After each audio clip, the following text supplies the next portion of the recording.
Module 7 Youth Donor Recruitment and Retention. There is evidence that young people can be a positive force for transformational change. This module will discuss two tried and tested sibling strategies, namely the in-school Peer Promot-ers program and the post-school Pledge 25 Club. We will explain how these approaches can solve adequacy challenges by synergizing in-school recruitment efforts with post-school retention strategies, and all done in a cost-effective manner without need for any external expertise or financial support. For poorly resourced countries, cases of pregnancy and childbirth-related bleeding, malarial anemia, road traffic accidents, and other forms of injury have underpinned a high demand for blood transfusion. Developments in oncology practice and the introduction of organ transplantation programs will significantly increase this demand in coming years. With an average donation ratio of less than 10 people per 1,000 population compared to 30 to 40 people per 1,000 in high-income countries, Africa is having challenges ensuring universal and timely access to safe blood. Poor donor retention and a low donation rate by those retained, an average of once per year, are a common problem. This situation gets worse still when schools, the main source of blood, close for holidays. With this background, the need to intensify strategies to recruit and retain volunteer donors more effectively becomes imperative. There is an African proverb which says, "Ignore the cries of a man who says he's dying of thirst, yet standing knee-deep in the river." It is used to refer to a situation where a person with a solution to a problem close at hand cries out to those far away for help. While knowledge, skills, and expertise on blood donor management issues can come from any corner of our global village, they will be cheaper and more relevant if they improve or complement what we have. In this case, a rich youth donor base. The United Nations states that over 70% of Africa's population is below the age of 30, and this figure could soon rise to 75%.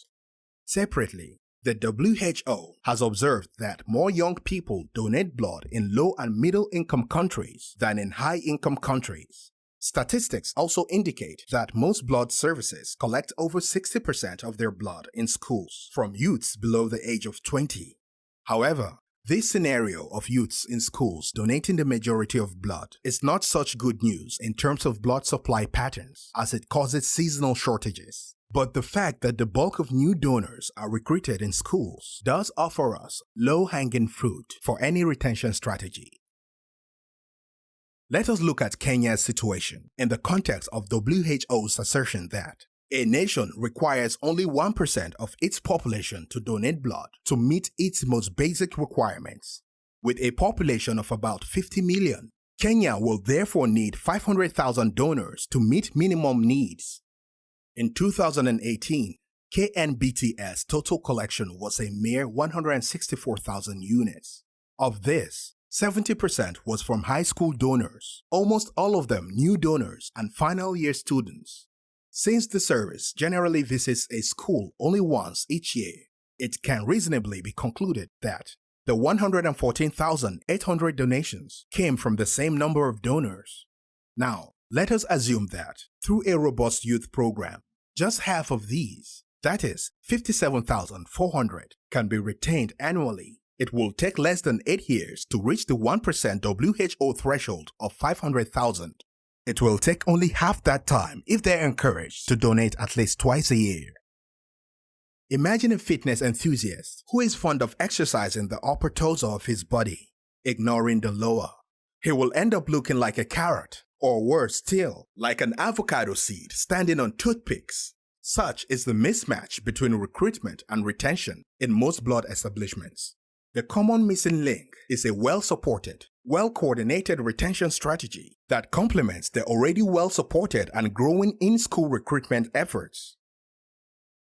The National Blood Service Zimbabwe, or NBSZ, has, like many counterparts in the region, historically had a similarly unbalanced strategy. But, like a handful of other countries, it has embarked on rectifying this through a deliberate post-school youth donor program, namely Pledge 25 Club.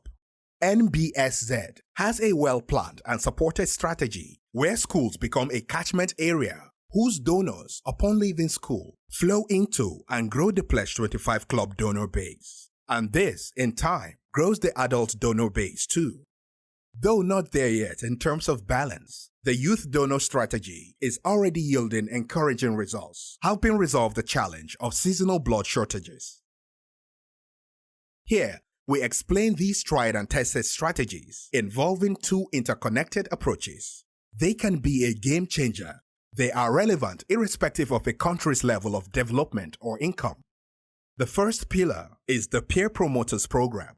Here, youths in schools recruit each other and also facilitate their transition to a post-school donor club when they complete school. It facilitates the recruitment of their fellow students, first as donors, then as club members when they leave school.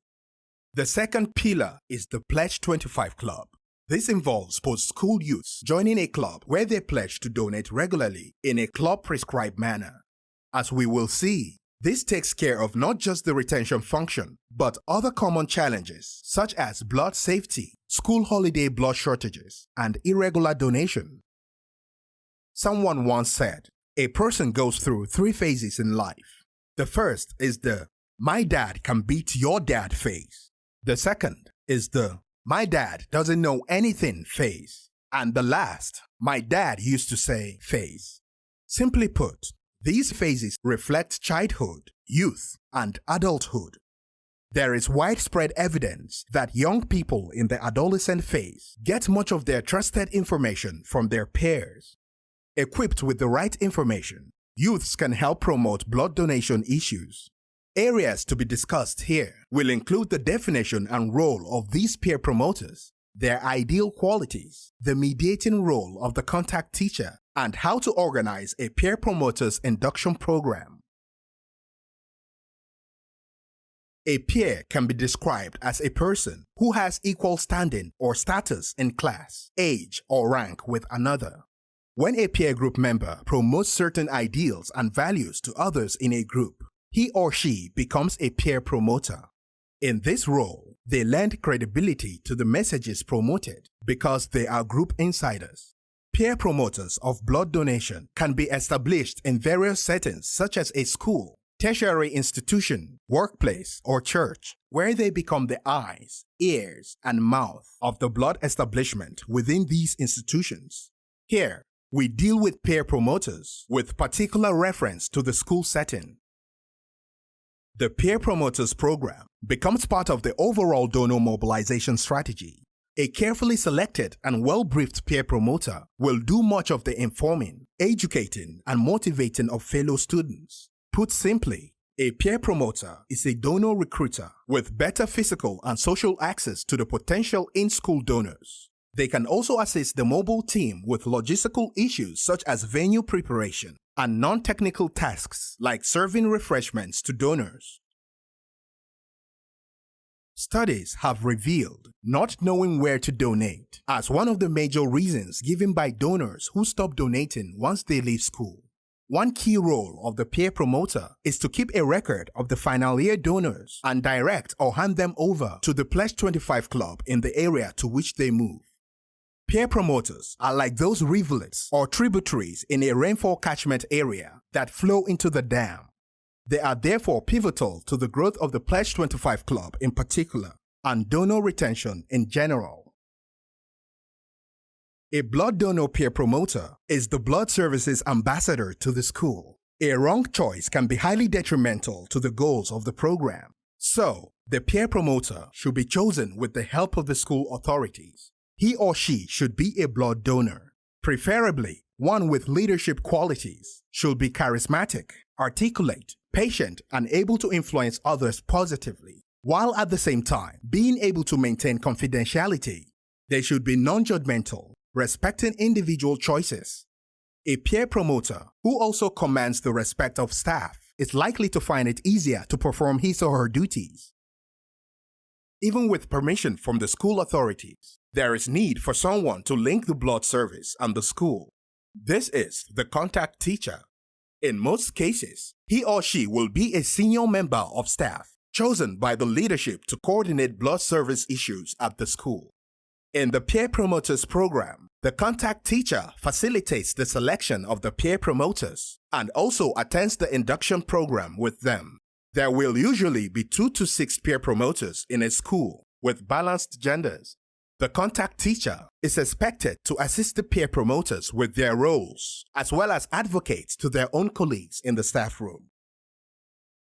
As ambassadors of the blood service, both peer promoters and contact teachers have to be informed in order to play their role well. Therefore, some form of induction needs to take place. Ideally, this induction should be held at the blood service facilities to offer first-hand experience of what they will soon be explaining to their peers. When this is not possible, induction can take place at the school, deploying an abridged program. To assess the success of the induction in terms of equipping the trainees with the relevant knowledge, a pre-induction test is helpful. This will compare the learner's level of knowledge before and after the induction exercise. Ideally, conduct a tour of appropriate departments and cover key areas that will enable individuals to respond to questions, concerns, myths, and misconceptions.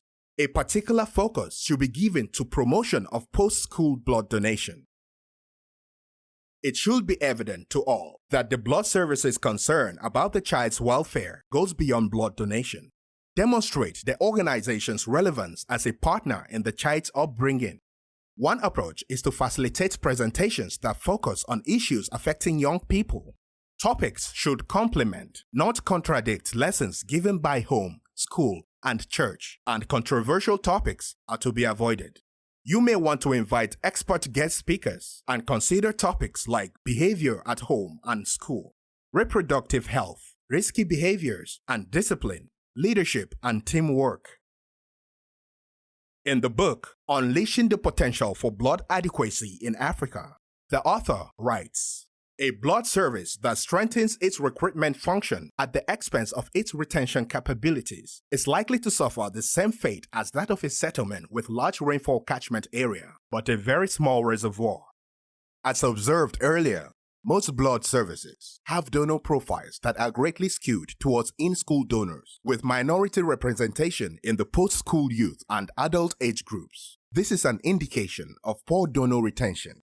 Without an effective retention program, many of the recruitment gains made in the upstream school recruitment and the money and time associated with them go to waste. This, along with the potential 40+ years lifetime value of each lost donor.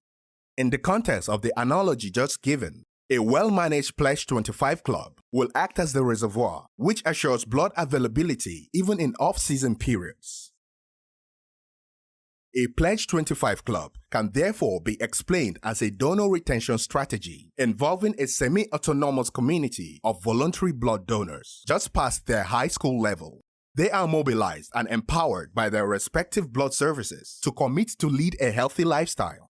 Then, through voluntary blood donation and other related activities, they offer solutions to the sufficiency challenges facing the national blood system.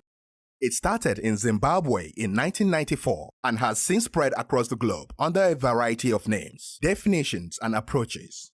In most cases, however, the original rationale has been forgotten and it now presents itself more as a general youth marketing approach rather than a specifically post-school donor retention strategy. Pledge 25 Club in this module refers to the latter. There are several advantages in running this youth initiative as a centrally coordinated club, with structures that cascade to the individual members at the bottom.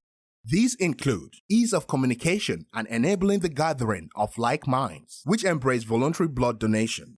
The blood service can also benefit from the skills of young people in such areas as information technology, research and innovation. Knowledge that the youths belong to a formal and professionally monitored group instills a feeling of security in parents and other stakeholders. The club approach makes it easy to monitor, evaluate, and improve club activities. A pledge can be generally described as a pre-commitment to achieve a goal. Ideally, the Pledge 25 Club membership is grounded around a pledge or promise made to lead a healthy lifestyle and donate an agreed number of times within a set period. The issue of how many times in how many years may vary, but recommended is 25 donations by the age of 30. We include those carried over from school in this number. Age 30 is suggested for the following reasons.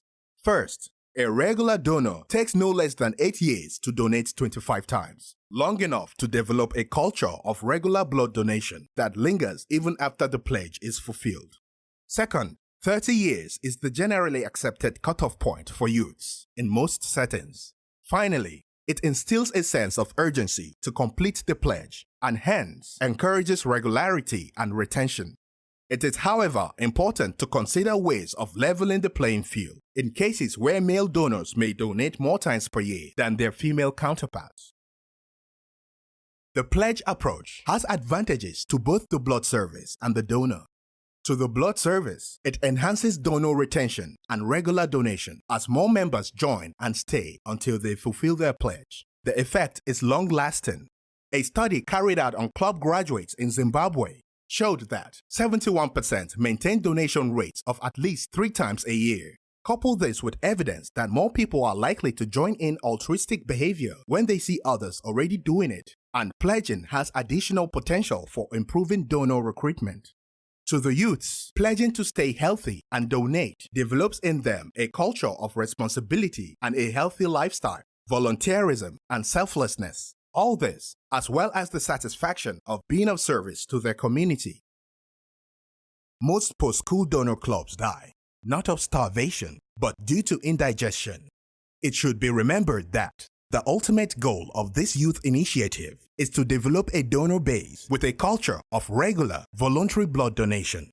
This is not done overnight. Patience and diligence are 2 key qualities required in building the club. Key principles in growing the club include managing members' first-time experience, following up on donors who fail to make it to the inaugural donor event, tracking the many highly mobile donors, putting milestone and achievement incentives in place, and finally, ensuring effective communication and youth engagement. For reasons to be explained shortly, it is important that Pledge 25 Club members donate at club-specific blood drives. Youths, particularly in the Africa setup, are highly sociable, and there is no better way to save a life than having fun while doing it. Normally, the first blood drive after leaving school marks the meeting of donors from various schools to donate and is called Youth Donors Day. This is an annual event where older members welcome those leaving school to join them in donation in a cycle involving 3 or 4 blood drives annually. This is an important day because the number of new donors determines the growth of the club. It is important to remember that donor retention is the key aim of the club. For a donor to want to return and be part of subsequent club blood drives and activities, his or her first-time experience is a moment of truth. It therefore needs to meet or exceed expectations. Organizers should manage time well and be professional. Appreciate the fact that new members are volunteers foregoing other activities in order to give to the club. Most of the youths are strangers now, but should meet at the next event as friends. Create the environment for sober fun.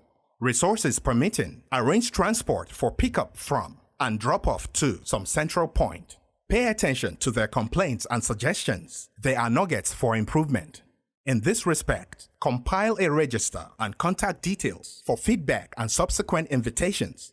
Finally, guard against any behaviors that will make the new members feel uncomfortable or inferior. This video clip shows a variety of low to medium cost activities that help enhance a positive donation experience and promote a desire to return. As much as possible, the blood drive should be a social event with activities that create minimum disruption to collection operations while maximizing positive experiences.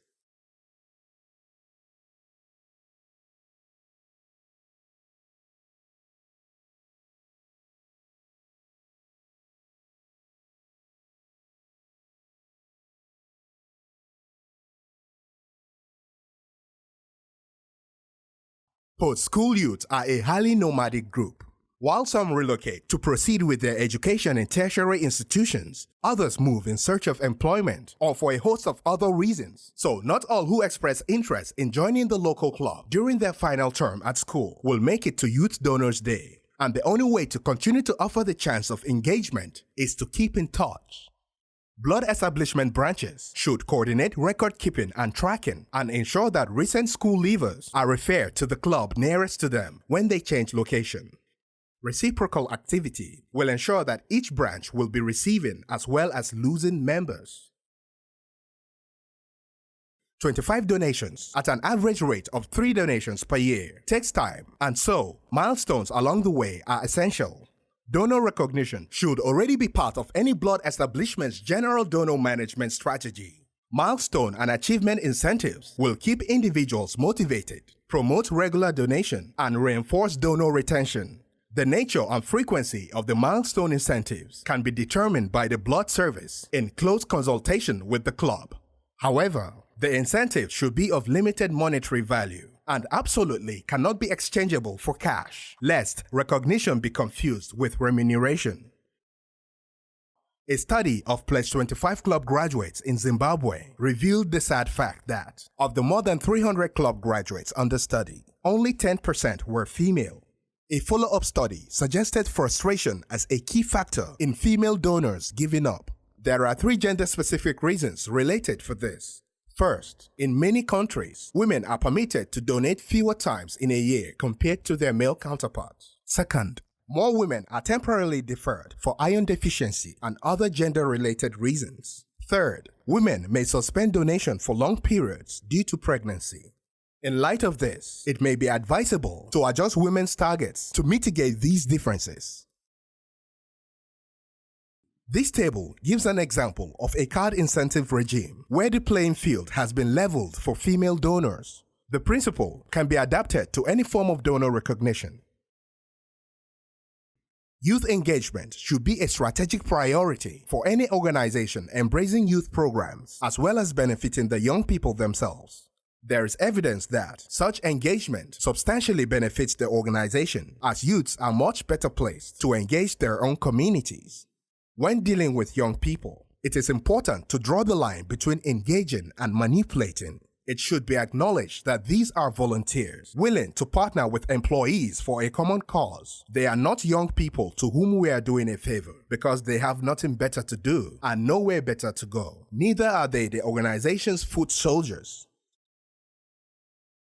Dr. Roger Hart came up with a model or ladder of youth participation activities that can help blood services assess their level of youth engagement and make appropriate adjustments. The nature of blood service operations may tend to limit performance on the topmost rungs of the ladder. So, the primary aim should be to move out of the bottom 3 rungs, which are basically described as levels of non-participation. In the spirit of youth's engagement and participation, it is important that they are allowed their own leadership structures, but with an umbilical cord attached to the blood establishment. The club leadership structure seen here can act as a guide.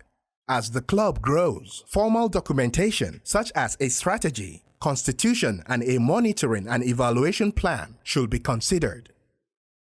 Donor retention is a challenge facing blood services the world over. But even with retention addressed, the challenge of adequacy remains if the retained donor does not donate frequently or if the donation patterns do not match the strategic needs of the blood establishment. Particularly, do dates of donation help address seasonal shortage? For maximum effect, the club's operation should be guided by the 4R strategy.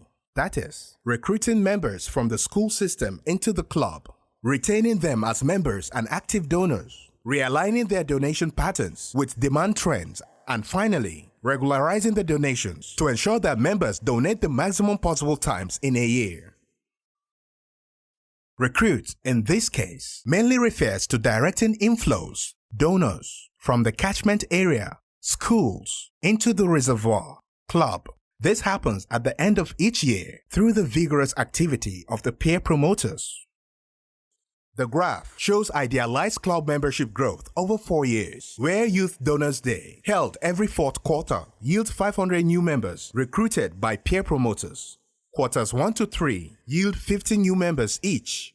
For illustrative purposes, not of course reflective of reality, all members recruited are shown as retained, but so long as the number of recruited is higher than the number lost, club membership will continue to grow.